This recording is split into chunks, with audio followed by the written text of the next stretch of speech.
Okay, can you hear me? Technology. Sorry about that. As I was saying, I'm Bruce Maxwell. I'm the director of the Institute on Ecosystems here at MSU, and this is our Distinguished Lecturer Series featuring MSU faculty. Tonight we have Dr. Richard Reddy from the Agricultural Economics and Economics Department in the College of Letters and Sciences, as well as the College of Agriculture. So it's a department that stretches across two colleges. A little bit about Rich. Rich's research explores how people benefit from and value the services provided by ecosystems. His research topics have included environmental health, climate change, invasive species, landscape change, and outdoor recreation. Reddy's research has been published in numerous academic journals and books and has been supported by grants from the National Science Foundation, US EPA, US Army Corps of Engineers, and USDA, and several state agencies. From 2013 until it was disbanded in 2018, he served on EPA's Science Advisory Board's Environmental Economics Advisory Committee. Reddy has a bachelor's degree in natural resources from Cornell and master's and PhD degrees in agriculture and resource economics from the University of Wisconsin. So join me in thanking Rich to come and speak to us tonight.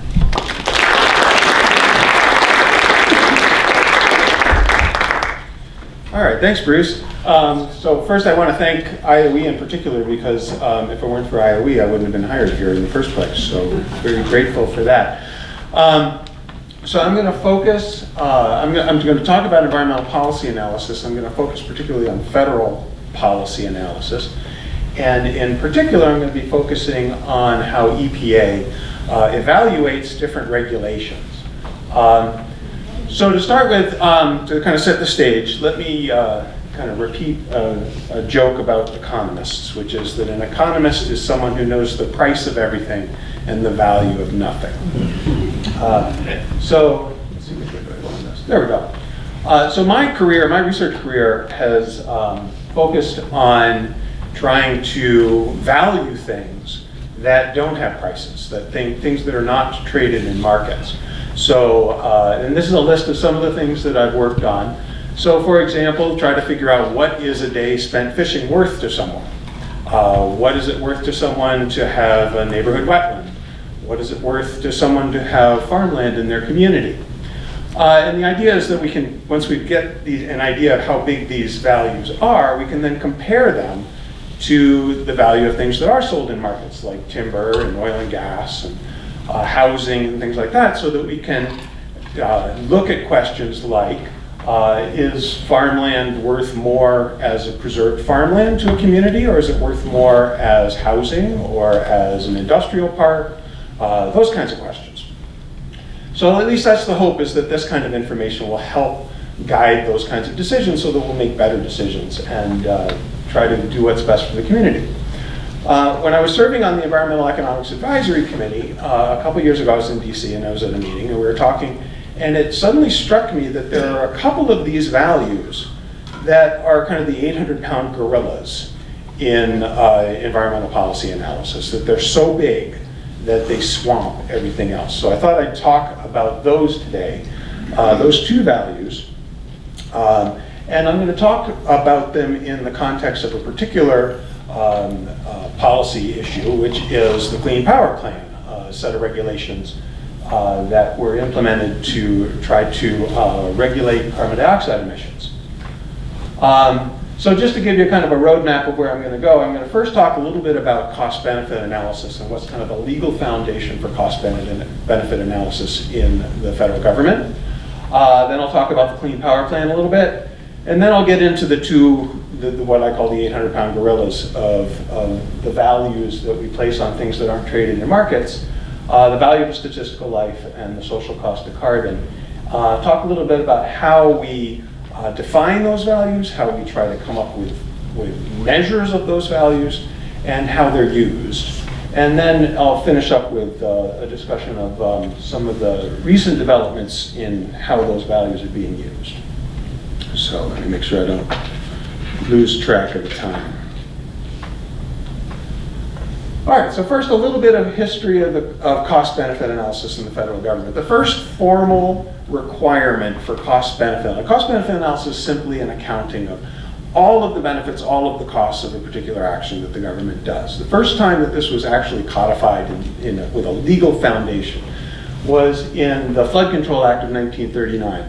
Now, prior to the Flood Control Act of 1939, there was a tendency for states wanted flood control projects because you could get a whole bunch of money, a whole bunch of federal money spent in your state, and it would be paid for by all the other states, right? So congressional delegations would get together with neighboring states and say, hey, I'll pay for your dam if you pay for my dam, and we'll get this whole package of dams passed, and we'll all get all this money, and all of our contractors will make a ton of money. And we won't have to pay for it. All those, because most of the people live in the East, that's where most of the taxes are coming from. So the Western states were making out like bandits. So the Flood Control Act of 1939 was to try to put some limits on this. They said, well, at a minimum, you'll still get the East to pay for your dam, but only if you can show that the benefits from the dam are greater than the costs. And the key is that the costs don't have to be paid by the people who benefit. The costs can be paid by someone else, but the total benefit has to be greater than the total cost. That was the first time we had kind of a formal requirement for cost-benefit analysis, and it was tried to prevent bad projects from being built, right? Now we'll fast forward a little bit. Then we've got in the 1960s and the 1970s, we had a whole bunch of different environmental legislation. We had the Endangered Species Act, the Clean Water Act, the Clean Air Act. There's a long list of these things that were passed in a relatively short period of time. Every one of these new laws needed regulations to implement them. So now executive agencies were writing these regulations. And so through the 70s, all the time when new regulations were coming on, and a lot of people started to feel like the government was going overboard on these regulations. Ronald Reagan was elected, and one of the things that he promised was that he was going to stop all of these costly regulations that weren't providing any benefit, right? That was one of his campaign promises. So he signed Executive Order 12291 that says that whenever an agency writes a new regulation, if it's a major rule being defined as a rule that has more than $100 million in impact, the agency has to do a regulatory impact analysis. And it basically has to do a cost-benefit analysis for this new regulation, right? And again, the idea behind this was to try to stop agencies from writing regulations that were costly to industry but weren't providing much benefit, right? Now, the experience with this is that all the regulations that come out routinely show very large positive net benefits. The benefits are routinely much larger than the costs. Whether it's been the case that agencies know that they have to demonstrate that, and so they tweak their regulations in order to make sure that that happens, it's hard to say. But since then, this executive order has been kind of renewed by pretty much every president since then. The one we're under now is 12286, 12866, which was signed by Clinton, and that's kind of the one we're under right now. It's kind of replaced 12291, but it does the same thing. It basically says every new major regulation has to have a cost-benefit analysis. Okay, now, oops, going the wrong way. All right, so we're going to talk about one specific regulation, which is the Clean Power Plan. And if you bear with me, I want to give a little bit of a history of the Clean Power Plan so you can kind of understand why it ended up looking the way it did. So in 1990, the Clean Air Act amendments were passed, and the Clean Air Act amendments have in them a requirement that the EPA is required to regulate pollutants that endanger public health and welfare, right? Now, and the EPA went about this by starting with the pollutants that we're familiar with, sulfur oxides, nitrogen oxides, lead, these kinds of things. And these are kind of what we call the criteria pollutants. There was an open question about whether carbon dioxide counted as a pollutant, right? So during the 2000 presidential campaign, both Al Gore and George W. Bush had as campaign promises that they would regulate carbon dioxide as a pollutant, right? Now, Bush ended up winning the election. He almost immediately went back on that promise and said, no, I will not regulate it as a pollutant. Now that I'm president, my lawyers tell me I don't have the power to do that. The Clean Air Act doesn't give me the power to regulate carbon dioxide. Now we go through, in the 2000s, we had 2003, 2005, 2007, we had a series of cap and trade bills. McCain-Lieberman were the sponsors of these. The first two made it to the Senate floor and were defeated there. The third one never made it out of committee, right? So that's kind of where the politics were at the time. There was still the open question, does the EPA have the power to regulate CO2 as a pollutant? So 2007, the Supreme Court decided in Massachusetts versus EPA, so the EPA was sued to try to force it to regulate carbon dioxide. And EPA said, no, we can't. Clean Air Act doesn't give us the authority. Supreme Court decided, yes, actually the EPA has the authority to regulate carbon dioxide. And if it decides that carbon dioxide endangers public health and welfare, it must regulate carbon dioxide because the Clean Air Act says it does. It has to. So then that went back to the EPA to decide, does carbon dioxide endanger public health and welfare? And in 2009, it decided it did. And this is what's referred to as the endangerment finding. The EPA came out with a finding that said, yes, carbon dioxide endangers public health and welfare. So now, according to the Supreme Court, the EPA is now legally required to regulate carbon dioxide. 2010, Republicans take over the House of Representatives and essentially announce there will be no new legislation to help EPA regulate carbon dioxide as a pollutant, right? So now the Obama administration is in the situation where they're legally required to regulate carbon dioxide emissions. They can't get new legislation passed that would be tailored to that purpose. So they have to use the 1990 Clean Air Act amendments to try to do this. And they were never really designed to do that. That was kind of a stretch to try to fit that purpose into the original legislation. So what they came up with, it took them a while, but they came up with the Clean Power Plan in 2015. That was their attempt to regulate carbon dioxide emissions using the tools that were available from the Clean Air Act amendments. All right, now how does it work? First, it focuses exclusively on electric power generation. It doesn't look at any of the other sectors. Each state has an emission target that it has to meet. Each state is given a lot of flexibility in how it meet those targets. So for example, Montana's goal was a 37% reduction from 2012 emissions levels by 2030, right? So a relatively large reduction, but that's actually lower than the average of other states. Our reduction target was not as drastic as other states. States are given a lot of flexibility, but the intention was that a lot of the reduction was going to come from fuel switching, basically. Switching away from high carbon fuels to low carbon sources of electricity. The Clean Power Plan was sued by 27 states. They argued, I'll come back a little bit later to the lawsuit, but they argued basically that the EPA did not have the authority to tell a power plant you could no longer use a particular fuel. Up until this point, the EPA had regulated emissions from power plants by saying, if you're a coal plant, we can tell you have to install a scrubber, we can tell you have to use low sulfur coal, those kinds of things, right? We can tell you to be a better coal plant, right? But we can't tell you to be a natural gas plant, right? So that was kind of the way that the EPA approached this, and so the lawsuit said that the EPA doesn't have that authority to tell coal plants they have to close down, basically.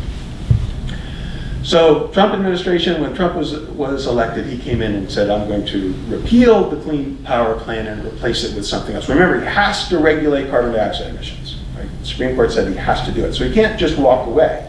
He has to replace it with something else.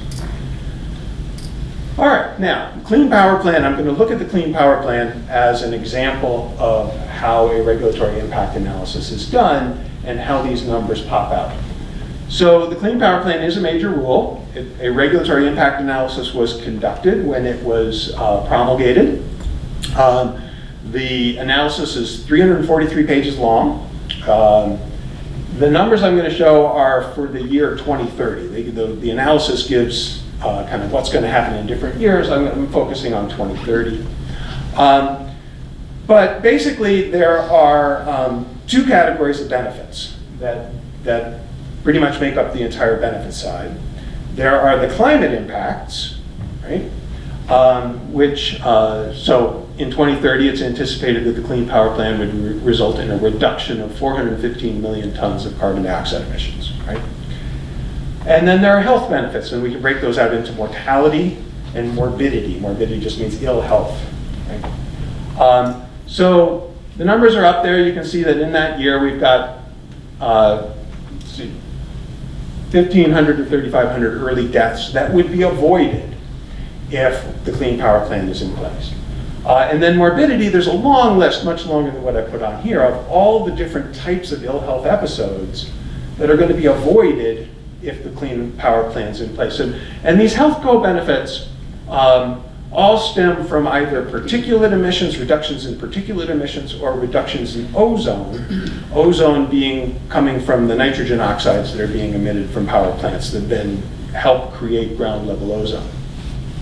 So you can see that you have kind of lower numbers of very serious episodes and higher numbers of not so serious episodes. That's kind of very typical for these kinds of analysis. You get a few very serious things, deaths are the most serious, and you get very large numbers of less serious things. It's a symptom day, I think I've got a symptom day listed up there, is a day, for example, you go out and the air's got some particulates in it, and you feel itchy in your eyes, and you're sneezing, and those kinds of things. That's a symptom day, right?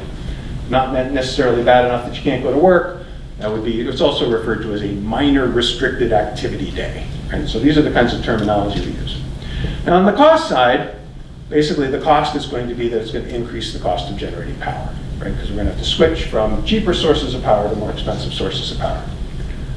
All right, here are the numbers that the regulatory impact analysis came up with. And you can see that the climate impacts and the avoided mortality dominate the analysis.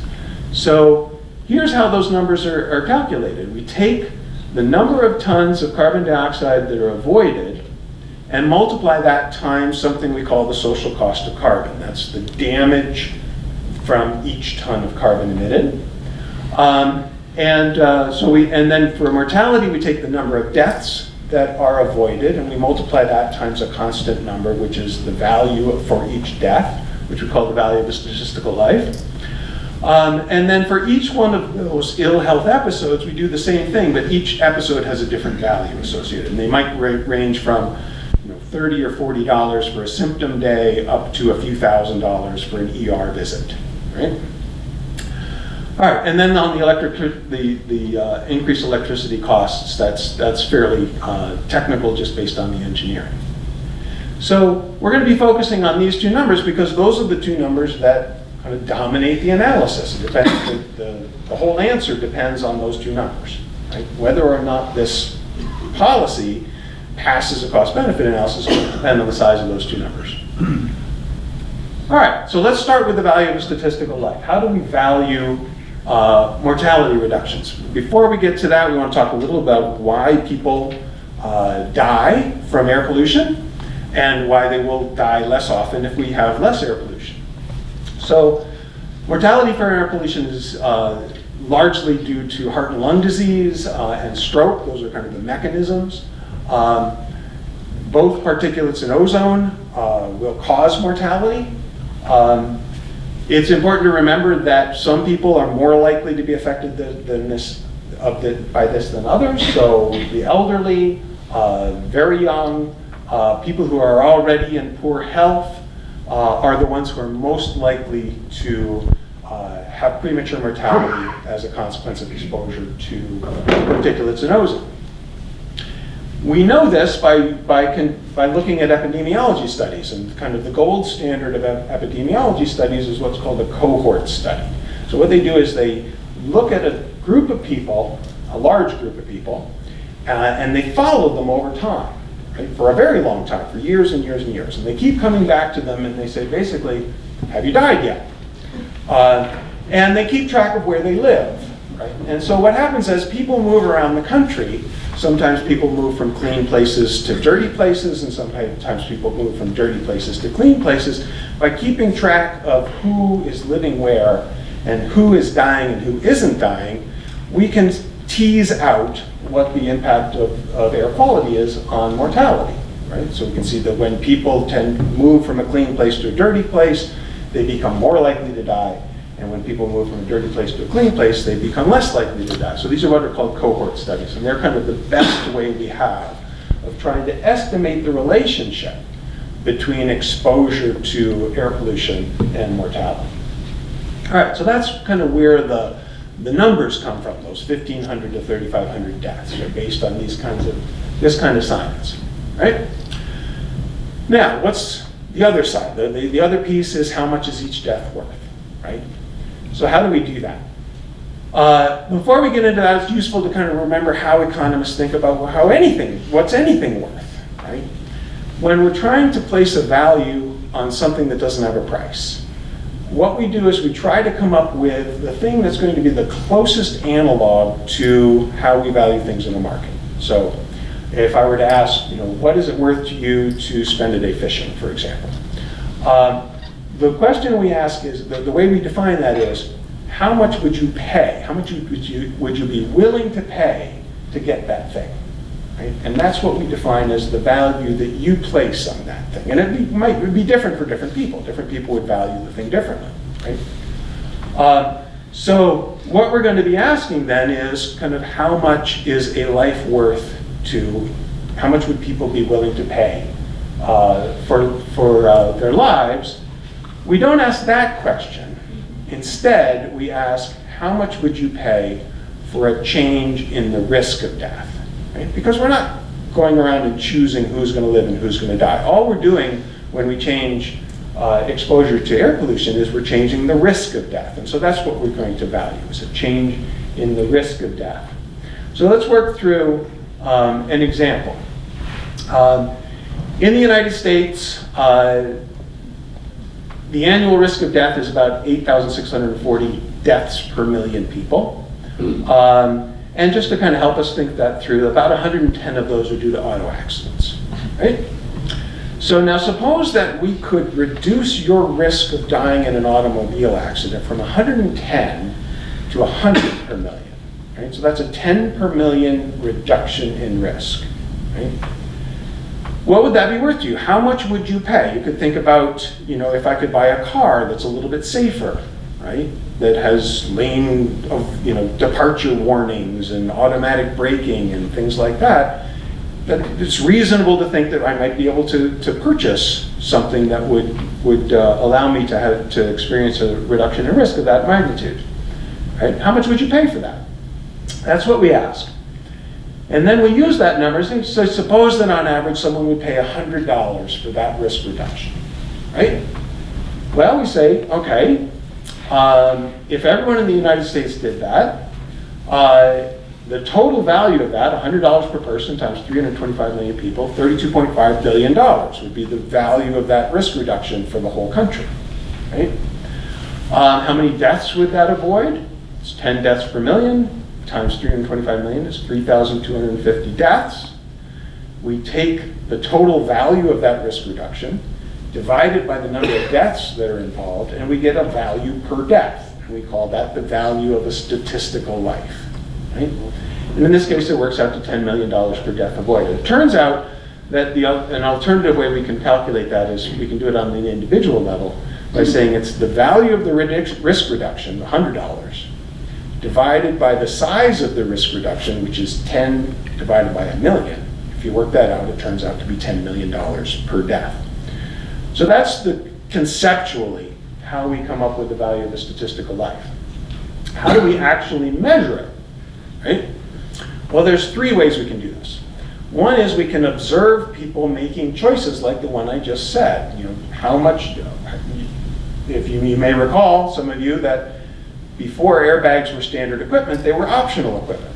You could buy a car with an airbag or without an airbag, right?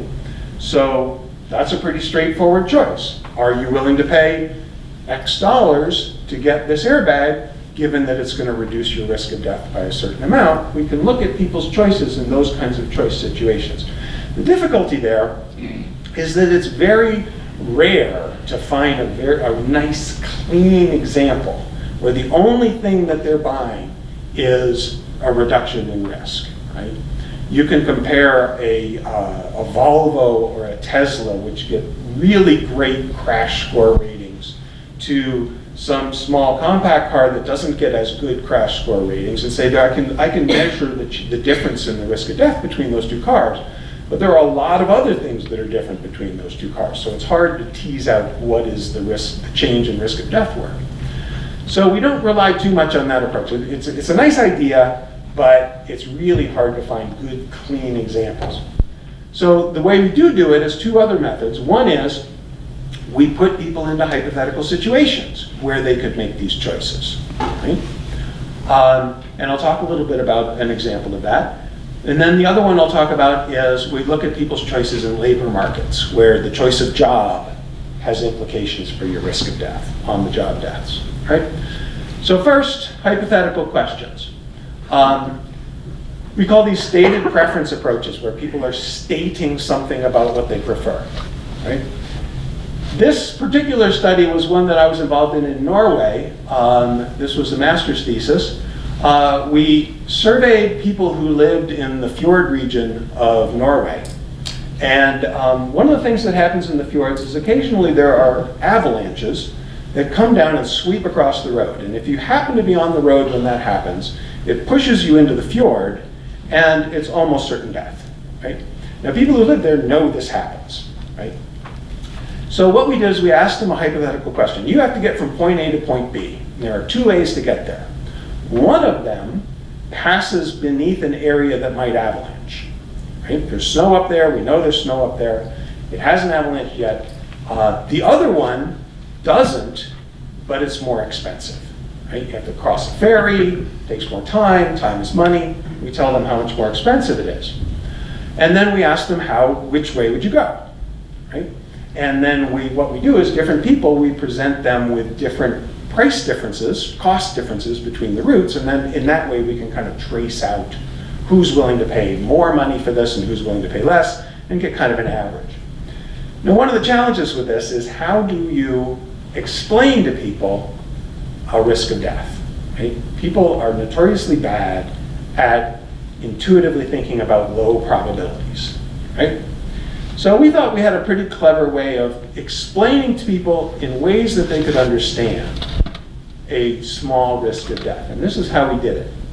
We said, all right, now there's snow up there. We know there's snow up there. It might avalanche. There's a 5% chance that it's going to avalanche sometime in the next 3 days, right? We couldn't get that number too high because if it got up 10, 20%, the highway department would come and set off explosives and make the avalanche come down. So it had to be a lower probability. This particular picture is of a controlled avalanche. You're going to be in the slide path for 5 seconds, right? So 5 seconds out of the next 3 days, right? And then there's only a 5% chance it's going to avalanche in the first place. So you can kind of get an intuitive idea of how risky is that, right? Would you drive across there, right? Turns out that is a 1 in a million chance that you will be under the slide path when it goes. But if I said 1 in a million, it's very hard for people to get a kind of an intuitive understanding of what 1 in a million means, right? But if I kind of work it through 5 seconds out of 3 days, 1 in 20 chance it's going to go at all, people can kind of grasp that a little better. So the idea is we do this, we figure out how much people are willing to pay for that, you know, how much they're willing to pay to avoid that road, and then we can take the amount they're willing to pay, divide it by the change in risk, and that gives us a value of statistical life. So that's an example of a stated preference. And lots of people have done these kinds of studies in different contexts. Right? Now, the other way we do it is we look in labor markets. And one of the things about labor markets, if you take a labor market and you look at different jobs and you put them on this graph where risk of death is along the horizontal axis and annual salary is along the vertical axis, you can take any given job and put it onto this space. Right? So for example, oops, getting the wrong way. You could say, well, there's one job, there's a telephone line worker, right? Someone who climbs up in poles and works on telephone wires, right? And that has a particular risk of death. We know what the risk of death is because one of the things that the federal government is really good at is collecting information on on-the-job deaths. Right? Every time someone dies on the job, there's paperwork that goes to the federal government. And so they know very precisely how many people die in each job, and they know how many people work in each job, so they can calculate the risk of death. We can get pretty good information about what the average annual salary is of people who do that job. Now, it turns out if you compare that to another job, oops, that way, people who work on high voltage lines, right? In a lot of ways, those are very similar jobs, right? There's a little bit difference in kind of training that you need and things like that, but to the large extent, these jobs are much more similar than say, a line worker and college professor, right? Now, high voltage line workers face a higher risk of death, right? They're working in a more risky environment, and they get paid more, right? We know that. So what we do is we repeat this with lots and lots of different jobs, right? And then we try to figure out what the relationship is between risk of death and annual salary, and we find that there's an upward slope to this relationship, right? More risky jobs, holding constant the amount of education you need, those kinds of things. More risk of death is associated with higher annual salary. By looking at the slope of that line, we can calculate the value of a statistical life, how much more you have to pay people in order to get them to take riskier jobs. Right? We take the price, the salary difference divided by the risk difference, that gives us the value of a statistical life. Both approaches end up giving us relatively similar numbers, right, when we do that. And the number that the EPA is using right now is about $10 million, $10 million per life. Right? That's the number that's being used. So when I showed you the value of mortality, $10 million, it was the number of deaths that would be avoided by $10 million. That gave you the number, the value of avoided mortality. All right? All right, now, what are some of the issues in the use of this? First, remember who it is that dies from exposure to pollution. It tends to be the elderly, the very young, and the sick, right? The information we're using to calculate the value of statistical life comes from relatively healthy working age people, right? So if you're looking at linemen who are in their 30s, 40s, and 50s, looking at their risk-money trade-offs, would elderly, for example, have the same risk dollar trade-off, right? Or would they have a different trade-off, right? Back in the early 2000s, the EPA started exploring this question and commissioned a few studies, and there was some suggestion that the value of statistical life is somewhat lower for the elderly than it is for working age. So the EPA proposed, well, we're going to use a lower number for the elderly, right? That was not very politically popular. So there was a big uproar about this, and the EPA came out and said, okay, nope, we are not going to do that. It doesn't matter what the science tells us, everyone's worth the same, right? Since then, more research has cast doubt on the idea that the elderly actually have a lower value of statistical life than working age people, right? Second, not all deaths are the same. Some of the deaths that are associated with exposure to environmental pollutants are caused, for example, by heart disease, lung disease, stroke. Some are caused by cancer. Right? Some of the things we're worried about are carcinogenic. Is a death from cancer worse than a death from heart disease, right? Or a death from stroke, right? So that's a question the EPA was asking the Environmental Economics Advisory Committee, and what we did is we looked at the literature, and we found that we don't know. We don't know whether people view those different risks that differently.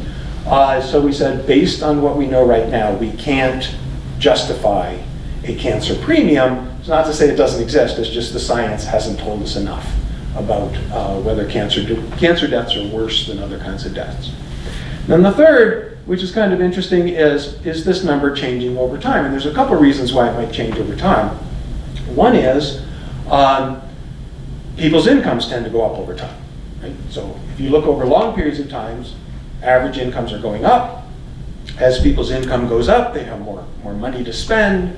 One of the things you can spend money on is safety, so they may be willing to spend more money on safety, so the value of statistical life might be increasing over time. Second reason is, over time, our lives are getting safer. Right? Our cars are safer, our jobs are safer. So as our baseline risk drops, that might affect the trade-offs we're willing to make between risk and money. And if you look at the studies that have been conducted, if you look over, say, 30 years of science, there does seem to be an upward trend, that the value of statistical life seems to be going up. Okay, so that's kind of a discussion of the value of statistical life. I want to turn now to the social cost of carbon. And so, social cost of carbon, the idea behind this is that every time you emit a ton of CO2 into the atmosphere, that contributes to a little bit more global warming, right? A little bit more climate change. Climate change has some positive impacts. It has a lot of negative impacts. Most people who have studied this have concluded that the negative impacts are larger than the positive impacts. I'm not going to go through all the list. I'm not qualified. I'll just point out I've done some research on some of the damages associated with, for example, coral reef loss, drought, cold weather, and heat wave deaths. Those are some of the things I've looked at. But this is not even a complete list. All right. Now, a little bit on the history of the social cost of carbon. Prior to 2008, when the EPA did a regulatory impact analysis, they would list all of those things that I just said and said, our regulation will result in a reduction in carbon dioxide emissions. Right? We're regulating this one pollutant, but in order to achieve that, we're also going to see a reduction in carbon dioxide emissions, which is going to be a good thing, right? For all of the reasons I had in the previous slide. But they did not come up with numbers. They just said, here's all of the good things that are going to happen because there's a little bit less carbon dioxide emissions. In 2008, the Ninth Circuit Court of Appeals said, you can't do that. You can't just wave your hands and say, this is going to be a good thing. You have to come up with a number. And the Executive Order 12291 says there has to be a number. So now the EPA is required, all the agencies are required that when their regulation has an impact on carbon emissions, they have to value those. So they put together a group from all the different agencies called the Interagency Working Group in 2010. And that group got together and tried to come up with this number. So the number they're trying to come up with is what we call the social cost of carbon. If you emit 1 more ton of carbon dioxide right now, what are all of the extra future social costs that will result? Right? Now, a couple things. As I said, there are positive and negative effects associated with global warming. So we're trying to come up with the net, right? And most of the studies come up with a negative number, that extra carbon is a bad thing. The other thing we have to keep in mind is that a lot of these impacts are going to occur very far out into the future. Right? Carbon dioxide sticks around for a long time. It's going to cause this extra ton of carbon dioxide is going to cause extra warming for a very long time. We have to somehow compare things that happen now to things in the future. And the way we do that is we weight them. Right? And we give a lower weight to things that happen in the future. We call this discounting. Right? As standard practice in cost-benefit analysis. All right, I'll come back to that in a little bit.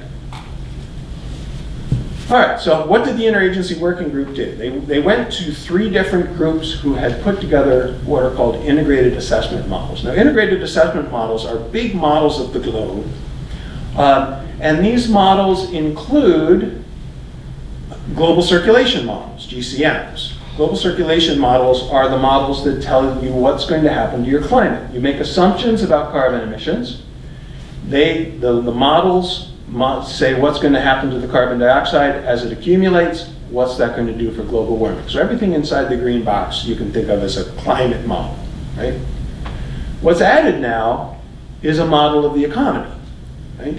So we have production, GDP is being produced, some of it is going to be consumed, that's what gives us our standard of living.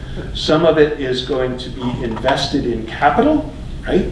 Roads, bridges, factories, those kinds of things. Some of it is used to reduce our carbon emissions, that's called abatement.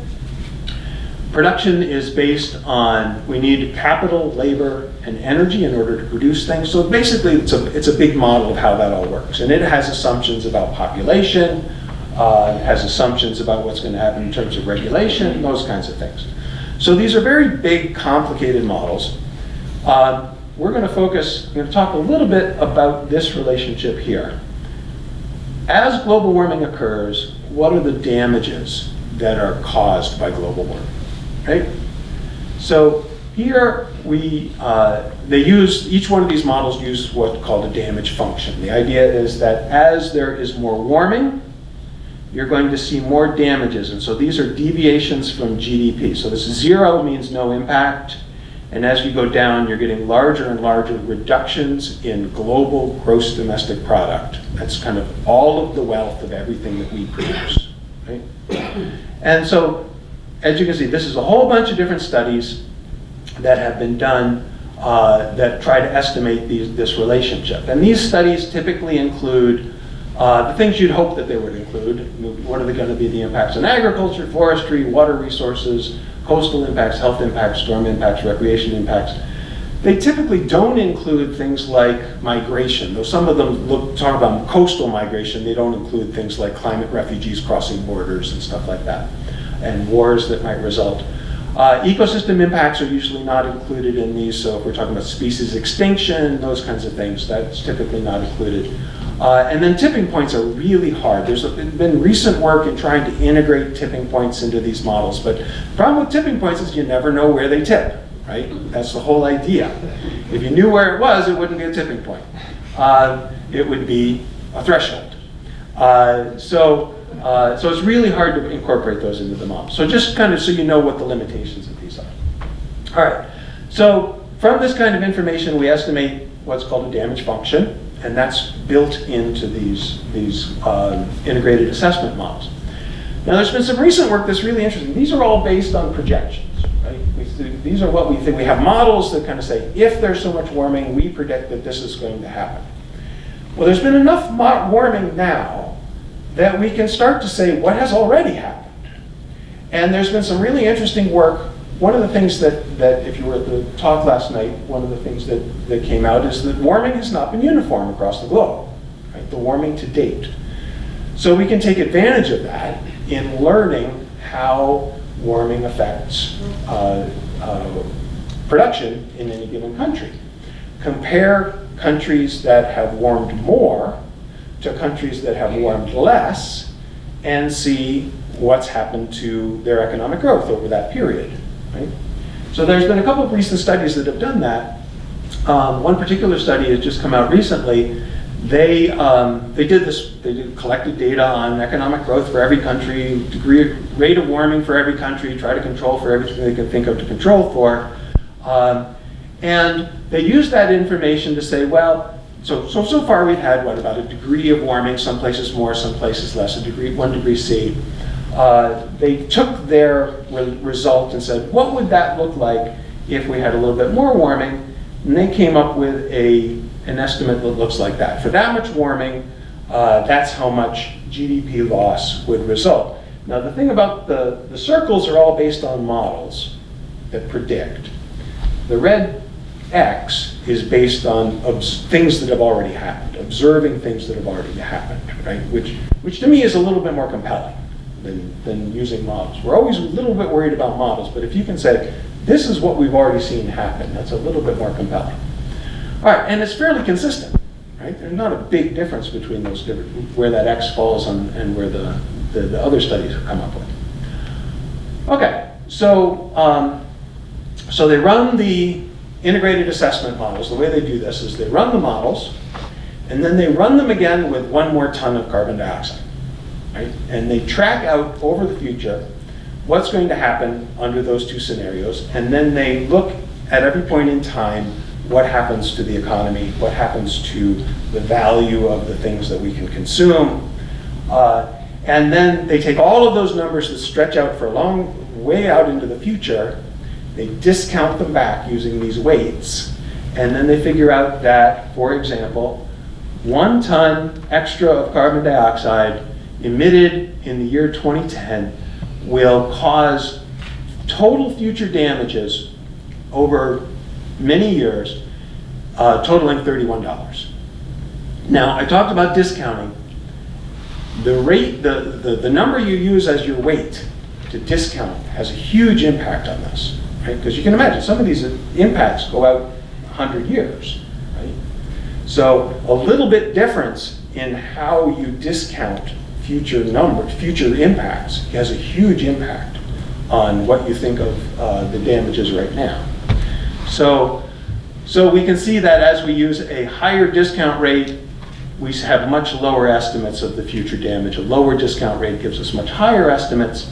The other thing that happens is so this is the damage associated with emitting a ton in 2010. You can see it goes up.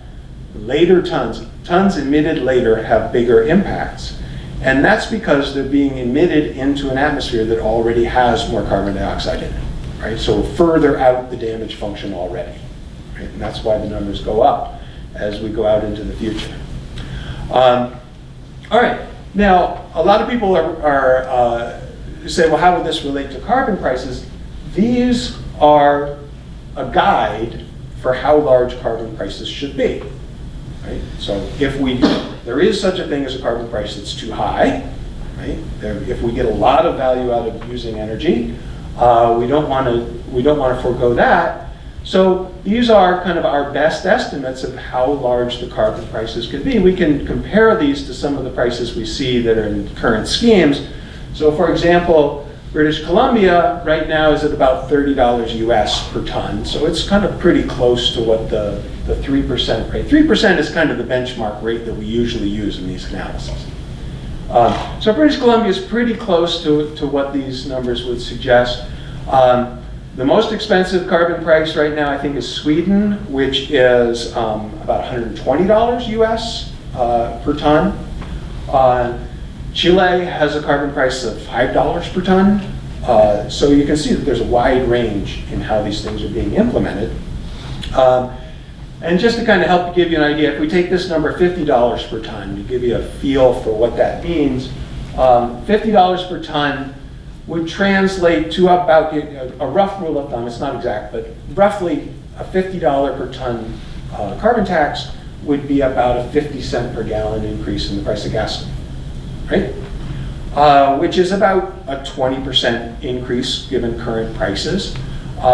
We have some understanding of how people react to that. We know that a 20% increase in the price of gasoline will get people to consume about 12% less gasoline, right?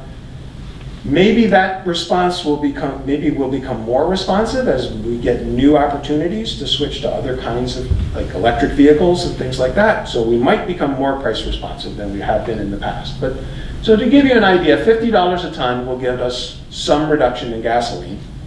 Let's see. Oops, sorry, let me go back.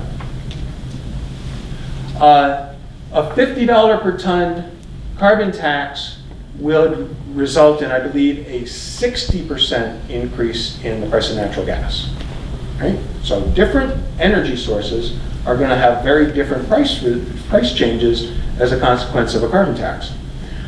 A $50 per ton carbon tax would result in a 1,000% increase in the price of coal from the Powder River Basin, right? So not that big a difference for gasoline prices, a huge difference for coal prices. So you can start to see different sectors are going to be reacting to carbon prices very differently. Okay, so anyway, these are the numbers that the EPA uses, or used when it did the Clean Power Plan, the regulatory impact analysis for the Clean Power Plan.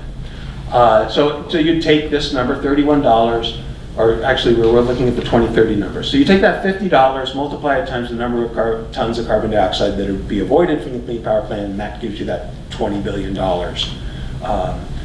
that we got in the regulatory impact analysis. All right, so now some recent developments in how these numbers are being used.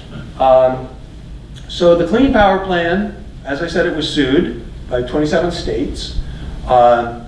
The Supreme Court told the EPA, while the lawsuit is going on, we're just going to hold off. They put an injunction on implementing the Clean Power Plan. The Clean Power Plan was never actually put into force. Trump administration came in. One of their campaign promises was that they were going to repeal the Clean Power Plan. Repealing a regulation is the same thing as writing a regulation. You have to go through the whole regulatory process, including a new regulatory impact analysis. So taking a regulation away, you also have to do a cost-benefit analysis. Now it's backwards. The costs of repealing the Clean Power Plan are the additional carbon dioxide emissions that you're going to get, the additional deaths, the additional illness, right? The benefits are the savings in compliance costs, that we're going to have cheaper electricity. Now, so why didn't they just take the numbers and run them backwards? Well, they made some changes in how the numbers were done. So for the social cost of carbon, they made two changes. They made a few changes, but the two big ones were, instead of using a 3% discount rate, you remember that table with the social cost of carbon, I think it's right there, instead of using a 3% discount rate, they used a 7% discount rate, right? So that made the numbers much smaller, right? The other thing they did is the original social cost of carbon includes the worldwide damages, right? And so the Trump administration argued, that's not how we do cost-benefit analysis in the United States. We only do count the damages that occur within the United States, which is true. Most cost-benefit analyses that are conducted, they only count the costs and benefits that accrue within the United States. Now, there's some guidance from the Office of Management Budget that when they have when there are significant spillovers, they should report those as well, right? But they should separate them out. Social cost of carbon didn't do that. The argument was at the time, spillovers into other countries are the big story, right? And so we should be taking those into account. Those two changes, we went from $30 to $50 a ton to the new social cost of carbon. This is the new official social cost of carbon, is about $1 per ton, right? The second big change they made is they said that, well, those epidemiology studies, they didn't really tell us whether or not there's a safe level. Right? Is there a concentration of particulates or ozone that if you're below that concentration, additional improvements aren't going to help, right? So you're kind of in the safe zone. So what they did is they essentially said, since we don't know whether there's a safe zone, we're going to assume there is. Right? So basically, if a county is in compliance with EPA regulations about particulate matter, and so it's already below the threshold, if you take it even further below, we're not going to give you any credit for that. Right? We're only going to count health effects that occur in places that are not in compliance. Right? So those two big differences meant that the new analysis showed that repealing the Clean Power Plan, the benefits in terms of cost savings to the utilities and ratepayers were bigger than the costs as measured in health impacts from additional pollution and global climate change impacts, right? So that's how they could get the numbers to flood in. Now, as I said, now they were required to replace this. Right? So they've come up with something called the Affordable Clean Energy Rule. one of the things that they have done is they've gone to this argument that the Clean Air Act amendments only allow the EPA to regulate what happens, what we're called within the fence line, right? Inside the plant. So you can tell a coal power plant, you have to be the best, right? So they leave it up to each state to set standards. How efficient must a coal power plant be, and set standards for that. And that basically comes down to thermal efficiency. How many kilowatt hours of electricity do you get out of a BTU, right? And the thing about coal power plants is they're already pretty good at that, right? There's not a lot of room for making them more efficient, because if there was, they already would have done it. So that's not going to gain us much. So that's one of the things that's happened.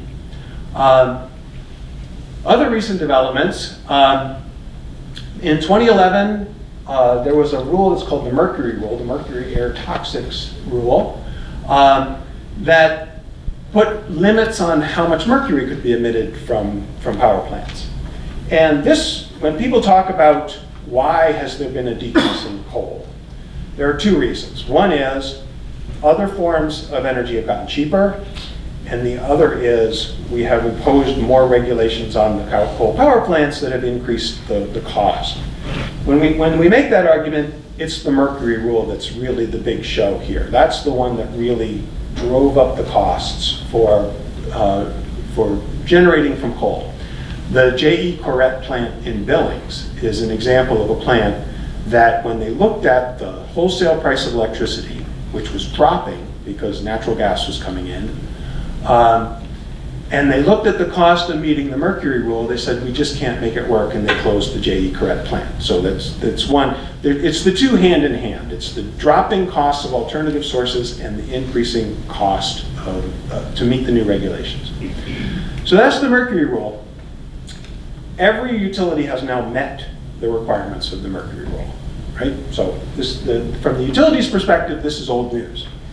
But it had been also litigated, and the Trump administration just recently announced that they're not repealing the mercury rule, they're repealing the regulatory impact analysis that was done to support the mercury rule. And the change they're making is they're saying we're only going to count the benefits that are tied to the pollutant that was regulated. So mercury is bad, right? It goes, when you emit it from coal, it goes out into the environment. One of the main pathways that it gets back into human exposure is it goes into the ocean, gets into the food chain, goes into the fish, we eat the fish, causes neurological issues. But when they did the analysis for the mercury rule, they counted that, and then they counted all the other things. When the J.E. Corrette plant shuts down, that's going to be less particulate emissions, less nitrogen oxide emissions. They counted all those, what we call co-benefits, right? Not directly tied to mercury, but they kind of go along with it. So it turned out that in this case, the co-benefits were by far the biggest portion of the benefits. The mercury benefits were small relative to the co-benefits. So the Trump administration argument is like, that's just rigging the books. We shouldn't do that. We should only count the benefits that are associated with mercury. So they are now putting out a new rule that says this is the way we're going to do analyses in the future. We're only going to count the benefits that are tied to the pollutant that's being regulated. That's going to make the benefits smaller, right? And then the last thing that's happened recently is this idea, the new rule, strengthening transparency and regulatory science. This is not tied to a specific policy. This is a new kind of policy across EPA that says that they are only going to use science that's based on studies where the original data is publicly available, right? The idea is transparency, so people can go check the data, make sure they got the right answer. Well, it turns out that those gold standard cohort studies that were done, the ones we rely on to know what the relationship is between pollution levels and mortality and morbidity, they were based on individual health records. And those individual health records are protected by federal law. You cannot reveal them. And it would not be hard to look at those records and figure out who those people were, because you can see